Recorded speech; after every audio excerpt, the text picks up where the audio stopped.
आज हम बात करेंगे पाइथागोरस प्रमेय यानी पाइथागोरस प्रमेय का इस्तेमाल कैसे करते हैं। ध्यान देना, ये बहुत ही इंपॉर्टेंट है थ्योरम, जो बहुत सारे क्वेश्चनों को सॉल्व करने में किया जाता है। तो किस तरह से हम इसको सॉल्व करेंगे, बहुत ही आसान भाषा में आपको समझाएंगे।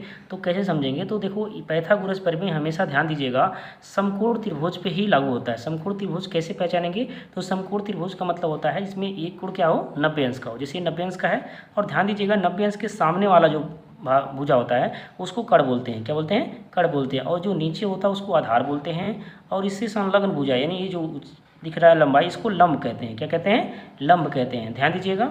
और एक चीज़ और ध्यान दीजिएगा, जो कड़ वाली भुजा होती है वो सबसे बड़ी भुजा होती है, यानी जो भी मान होगा वो सबसे बड़ा जो वैल्यू होगा वो कड़ का ही होगा। तो ध्यान देना, इसको निकालना कैसे होता है, आइए हम कुछ फार्मूले के बारे में जानते हैं अच्छे से। देखिए मेन फार्मूला होता है कड़ स्क्वायर बराबर क्या होता है, लंब का स्क्वायर प्लस आधार का स्क्वायर। यानी हमें क्या करना है, अगर कड़ निकालना है तो लंब के स्क्वायर प्लस आधार के स्क्वायर को जोड़ देंगे तो हमारा कड़ का स्क्वायर आ जाएगा। ध्यान दीजिएगा, मेन फार्मूला ये है। इसी से ध्यान दीजिएगा ये 3 फार्मूले बने हुए हैं। किस तरह बने हैं, ध्यान दीजिएगा। जैसे हमको कड़ याद करना है तो कड़ से स्क्वायर जैसे हटेगा, देखिए बराबर की इधर रूट में आ जाएगी। क्या आ जाएगा?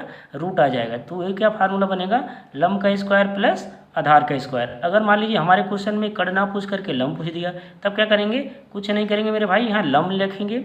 लंब लिखने के बाद यहाँ देना, इसमें रूट में लिखेंगे और इसको क्या करेंगे, कड़ के स्क्वायर में से जो बचा हुआ, जैसे आधार बचा है तो आधार के स्क्वायर को घटा देंगे, तो क्या आ जाएगा, हमारा लंब आ जाएगा। अगर मान लीजिए आधार पूछ दिया तो क्या करेंगे, तो आधार को पूछ दिया तो ध्यान दीजिएगा कड़ है, कड़ का स्क्वायर में से क्या करें, अब देखिए आधार तो पूछा है तो लंब बचा हुआ है, तो लंब के स्क्वायर को घटा देंगे। जैसे हम एक एग्जाम्पल के थ्रू आपको समझाना चाहते हैं। जैसे मान लीजिए हमारे पास एक क्वेश्चन है, इसमें लंब जो दिया है 15 सेंटीमीटर दिया है, यानी हमारा जो लंब है वो 15 सेंटीमीटर है।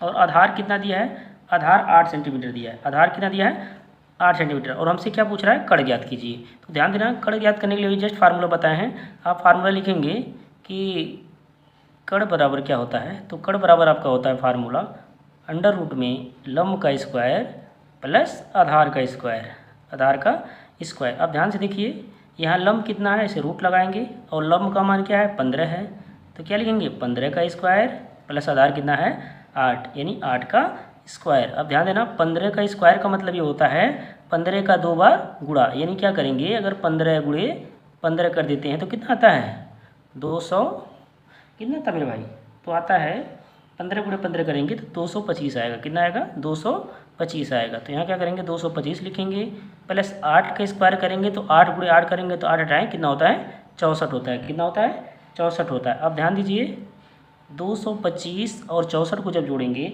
तो आपकी जो वैल्यू आएगी 289 हो गया। अब 289 का जब खंड करेंगे तो ध्यान दीजिएगा, ये 17 का ही स्क्वायर है तो 17 गुणे 17 2 बार होगा। और यहाँ क्या करेंगे, जिसका जोड़ा बनता है उसको बाहर करेंगे। जैसे यहाँ जोड़ा बन गया, यानी इसको बाहर कर लिया, 17 बाहर आ गया। अब 17 जो हो गया ये कड़ का मान आ गया, यानी 17 सेंटीमीटर। आशा है कि आपको वीडियो बहुत अच्छा लगा होगा। अगर वीडियो आपको अच्छा लगा तो लाइक करिए, और चैनल पे है नए हैं तो चैनल को सब्सक्राइब करना ना भूलिएगा। बहुत ही इंपॉर्टेंट है, इसको 1 से 2 बार देखिए, और किसी तरह का दिक्कत हो तो नीचे कमेंट करके हमसे पूछ सकते हैं। धन्यवाद।